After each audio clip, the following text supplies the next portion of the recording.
With Cassette Beasts releasing at the end of the month and the anticipation steadily increasing, I figured now would be the best time to sort of discuss what my top 5 hopes are for the game. That being said, there is a lot of stuff that we already know about the game, like how combat will work, how the fusion system works, etc. However, I've put together 5 points that I think would take the game to the next level in one way or another. These points range from availability to the post-game to the roster itself and more, so don't forget to let me know in the comments down below what your hopes are for Cassette Beasts when it does launch on April 26th, and make sure to sit back, relax, and let's dive in.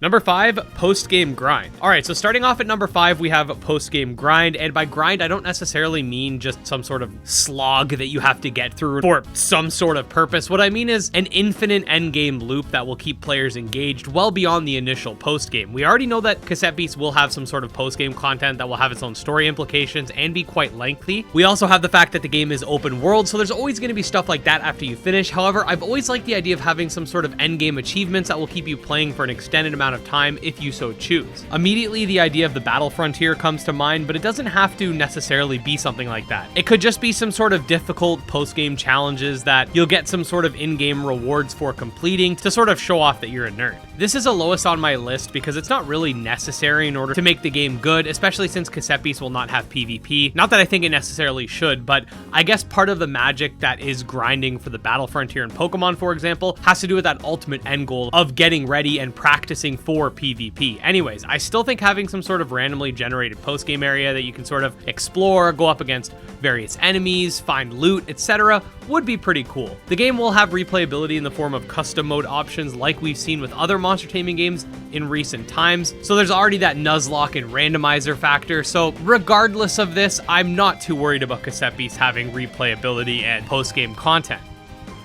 Number 4, type representation. So next on this list has to do with the different types of monsters that will be present within the game and the types that exist within it. We already know that Cassette Beasts has a ton of unique typing such as glass, plastic, glitter, etc. and the game will have somewhere around 120 monsters within. That being said, I really do hope there is a wide array of type representation because with so many different types and a limited roster, it does get difficult to make sure each type is represented accordingly. Even the original Pokemon games, which contained 15 types, had trouble making sure that they were all represented properly, with the Dragonite line being the only dragons and the Gengar line being the only ghosts. And Cassette Beasts has just as intricate a type system with less than 150 monsters, obviously. Now that being said, we do know that the game will have a shiny system that actually allows for monsters to have random types with random moves, so there'll definitely be more representation in that aspect just via that shiny system, but I do hope that the roster does a good job at representing different types accordingly, and honestly, based on what I've seen so far, I'm not too worried about it.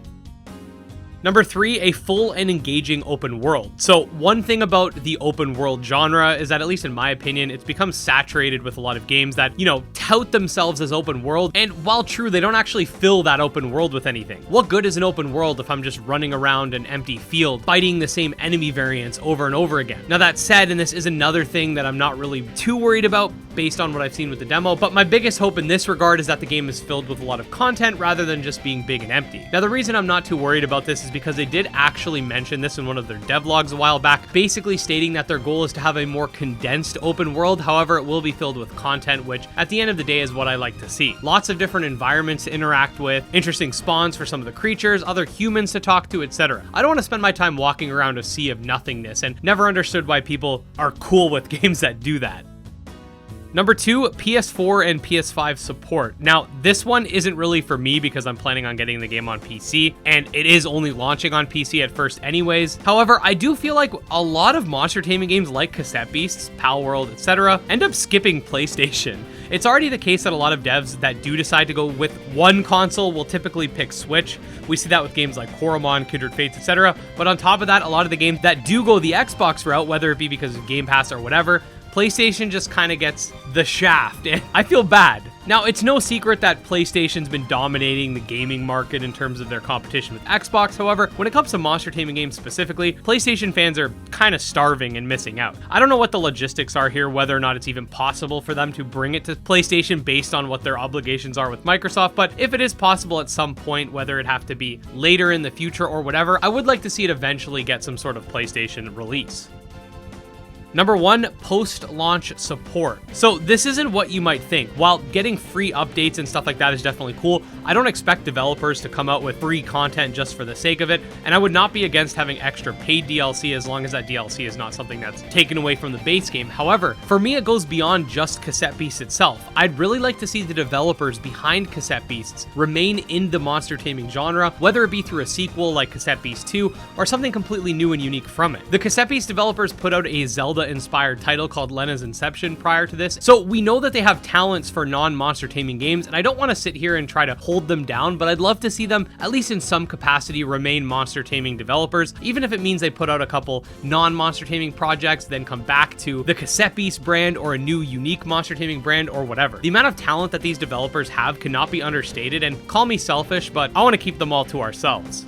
But yeah, guys, that's pretty much it. Those are my 5 hopes for Cassette Beasts, at least as of this time. I am putting this video together in advance, so I have not, as of the time I'm making this video, gotten my hands on the full game just yet, but I am really looking forward to playing it, and I'm really excited to put out a lot of Cassette Beasts content for you guys. So definitely subscribe to the channel so you'll get notified when all that stuff comes out. It's going to be a little crazy post-launch. You could also check out my Twitter, Discord, and Patreon linked below. Special thanks to our patrons, especially Jim Hamilton, Dro Ghost, Dark Persona, Exodus, and Candy Morency.